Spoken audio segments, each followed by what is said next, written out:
जय श्री कृष्णा दोस्तों, बियसरा फैमिली में आपका स्वागत है। दोस्तों, सोमवार के दिन प्रदोष तिथि का पड़ना बहुत ही शेष और खास दिन माना जाता है। इस दिन भगवान शंकर को प्रसन्न करने की और उनकी कृपा प्राप्त करने का शेष दिन माना गया है। सोमवार के दिन पड़ने वाला प्रदोष व्रत सोम प्रदोष व्रत कहलाता है, जो बहुत ही श्रेष्ठ माना जाता है। इस दिन अगर प्रदोष काल के समय भगवान शंकर का पूजन किया जाए तो आपकी कैसी भी मनोकामना है वो शीघ्र पूरी होती है। दोस्तों, अगर आपकी कुंडली में ग्रह दोष बन रहे या चंद्रमा की स्थिति मजबूत नहीं है तो इस दिन उपाय अवश्य करें। दोस्तों, आज की वीडियो में हम 4 उपाय आपको बताने वाले हैं जो आपको प्रदोष काल के समय ही करना है। दोस्तों, प्रदोष काल देखिए सूर्यास्त से 45 मिनट पहले और सूर्यास्त के 45 मिनट तक के समय को कहा जाता है। और आज हम आपको इस वीडियो में देखिए प्रदोष काल के समय पूजा का जो समय रहेगा उसकी भी जानकारी दे रहे हैं। दोस्तों, प्रदोष काल का जो समय है शाम को 6:40 से लेकर 8:55 तक रहेगा। इस समय पर आप अपनी मनोकामना पूर्ति के लिए इनमें से कोई भी उपाय कर सकते हैं। सोमवार का दिन भगवान शंकर का माना जाता है और प्रदोष व्रत भी भगवान शंकर का होता है। इस दिन प्रदोष काल के समय पर अगर आप भगवान शंकर का पूजन करते हैं तो निश्चित ही आपकी मनोकामना पूरी होती है, क्योंकि प्रदोष काल के समय भगवान शंकर साक्षात शिवलिंग के रूप में विराजमान माने जाते हैं और इस समय पर भगवान शंकर बहुत ही प्रसन्न मुद्रा में होते हैं। तो आपको प्रदोष काल के समय ही उपाय करना है। अगर दोस्तों आपको वीडियो पसंद आती है, आप शिव जी के भक्त हैं, तो हमारे चैनल को सब्सक्राइब जरूर करें। अगर वीडियो पसंद आए तो लाइक भी जरूर करें। सबसे पहला उपाय है दोस्तों मनोकामना पूर्ति का। अगर आपकी ऐसी कोई मनोकामना है जो लंबे समय से परिपूर्ण नहीं हो पा रही है, अगर आप चाहते हैं कि इस सोम प्रदोष व्रत के दिन आपकी जो मनोकामना है परिपूर्ण हो जाए, आपकी इच्छा पूरी हो जाए, तो आप इस उपाय को अवश्य करें। दोस्तों, इस उपाय को करने के लिए मात्र आपको 2 बेलपत्र लेने हैं।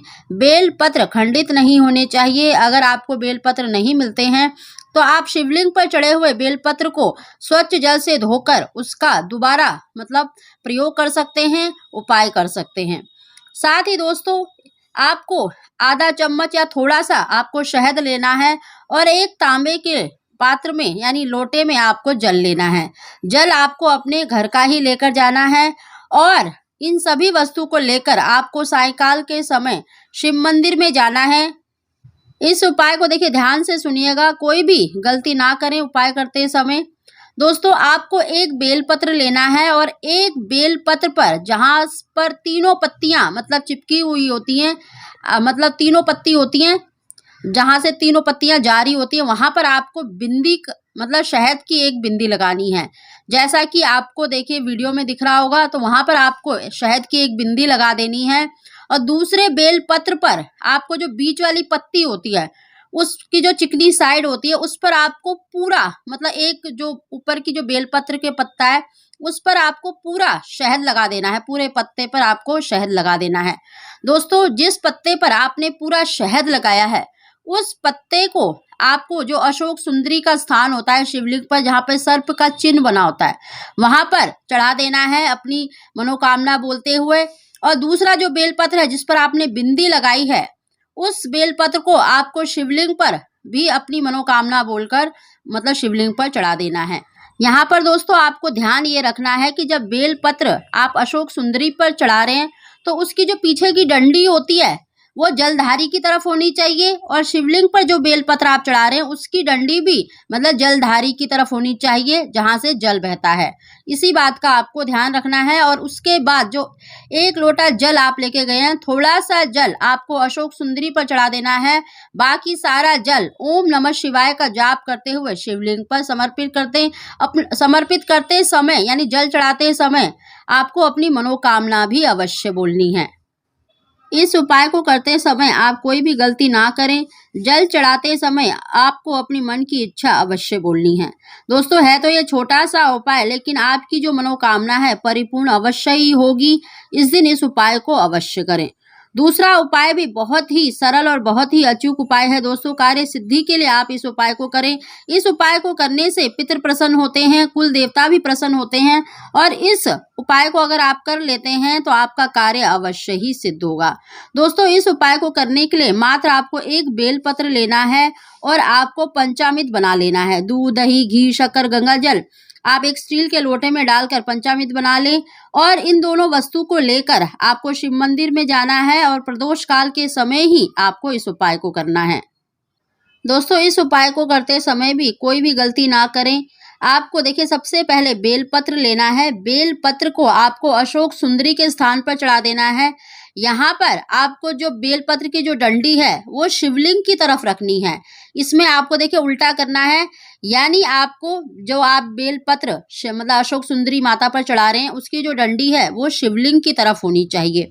और जो पंचामृत आप लेके गए हैं उस पंचामृत आपको 3 बार मतलब ओम नमः शिवाय कहते हुए या श्री शिवाय नमस्तुभ्यम कहते हुए 3 बार आपको अशोक सुंदरी के स्थान पर 3 बार जल चढ़ा देना है। उस पंचामृत को चढ़ा दें और बाकी बचा हुआ जो पंचामृत है आपको शिवलिंग पर ओम नमः शिवाय या श्री शिवाय नमस्तुभ्यम का जाप करते हुए आपको शिवलिंग पर चढ़ा देना है।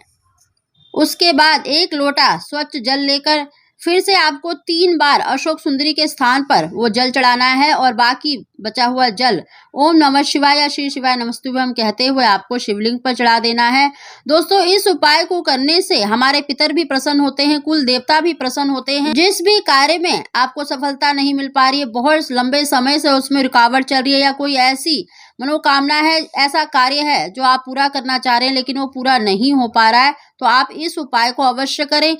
इस उपाय को करने से भगवान शंकर तो प्रसन्न होते हैं, साथ ही हमारे पितर और कुल देवता भी प्रसन्न होते हैं। तो दोस्तों, इस उपाय को आप जरूर करें। तीसरा उपाय है दोस्तों रोग मुक्ति के लिए। कोई भी व्यक्ति जो बहुत लंबे समय से मतलब उसका इलाज चल रहा है, कोई भी उसके ऊपर दवाइयों का प्रभाव नहीं पड़ रहा है, तो आप इस उपाय को अवश्य करें। इस उपाय को करने के लिए भी आपको मात्र एक बेलपत्र लेना है और 1 लोटा जल आप मतलब शिव मंदिर में लेकर जाएं। अगर आपके पास गंगा जल हो तो थोड़ा सा जल में आपको गंगा जल डाल देना है।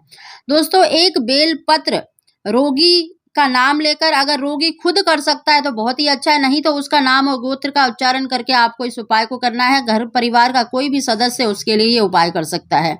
दोस्तों, बेलपत्र को आपको अशोक सुंदरी के स्थान पर चढ़ा देना है। आपको ध्यान रखना है कि इसमें जो बेलपत्र की डंडी है वो जलधारी की तरफ होनी चाहिए और आपको 3 बार मतलब कुंदेश्वर महादेव का नाम लेकर आपको थोड़ा सा जल मतलब अशोक सुंदरी के स्थान पर चढ़ा देना है और बाकी जल आपको शिवलिंग पर ओम नमः शिवाय या श्री शिवाय नमस्तुभ्यम का जाप करते हुए शिवलिंग पर वो जल चढ़ा देना है। और आपको किसी पात्र में जलधारी से उस जल को एकत्रित कर लेना है। आप थोड़ा सा भी जल ले सकते हैं, ज्यादा जल भी ले सकते हैं, लेकिन आपको मतलब कटोरी में या उस पात्र में थोड़ा सा ही जल लेना है। आपको जो जल बह रहा है शिवलिंग पर, जो आपने जल चढ़ाया है, उस जल को थोड़ी सी कटोरी में एकत्रित कर लें और उस व्यक्ति को 3 बार कुंदेश्वर महादेव का नाम लेकर ध्यान करवा के आपको 3 बार में उस जल को उस व्यक्ति को पिला देना है जो रोग से पीड़ित है। देखना बहुत ही शीघ्र उसके रोग में आपको फर्क दिखेगा, आपको फायदा अवश्य ही दिखेगा। तो दोस्तों, रोग मुक्ति के लिए आप इस उपाय को कर सकते हैं। बस आपको कुंदेश्वर महादेव का ध्यान करवा के उस जल को पिला देना है 3 बार में। चौथा उपाय दोस्तों बहुत ही सरल है और बहुत ही अचूक है। आपके जीवन में बहुत ज्यादा उलझने हैं जो मतलब सुलझ ही नहीं रही हैं, या आपके विवाह में रुकावटें आ रही हैं, या जीवन में कोई भी परेशानी आपके चल रही है, तो इस उपाय को जरूर करें। इस उपाय को आपको करने के लिए देखिए कुछ भी लेकर नहीं जाना है। आपको सिर्फ प्रदोष काल के समय शिव मंदिर में जाना है और जो अशोक सुंदरी का जो स्थान होता है, यानी जो जलधारी होती है, जलधारी के वहां पर आपको अपनी दोनों हथेलियां, जहां पर आपकी मतलब रेखाएं बनी होती है, भाग्य की जो रेखाएं होती हैं, आपको अपने भाग्य की रेखाएं चमकाने के लिए जो जलधारी का साइड होता है वहां पर दोनों हथेलियों को मतलब सीधा करके रख लेना है। यानी जो आपकी हथेली है वो जलधारी में होनी चाहिए और ओम नमः शिवाय या श्री शिवाय नमस्तुभ्यम का 11 या 108 बार वहां पर मतलब हाथ रख के आपको उच्चारण करना है और भगवान शंकर से अपनी उलझनों के लिए प्रार्थना करनी है। जिस भी कार्य में आपको बहुत ज़्यादा समस्या चल रही है उसको अवश्य बोलें। देखना आपके भाग्य की रेखाएं बदलेंगी, आपका भाग्य चमक जाएगा इस उपाय को करने से। दोस्तों, सोमवार सोम प्रदोष व्रत का दिन बहुत ही खास और महत्वपूर्ण माना जाता है। तो इस दिन भगवान शंकर की कृपा प्राप्त करने के लिए इनमें से कोई भी उपाय आप कर सकते हैं। तो दोस्तों, वीडियो पसंद आई हो तो लाइक शेयर जरूर करें और हमारे चैनल को सब्सक्राइब करना ना भूलें। हर हर महादेव।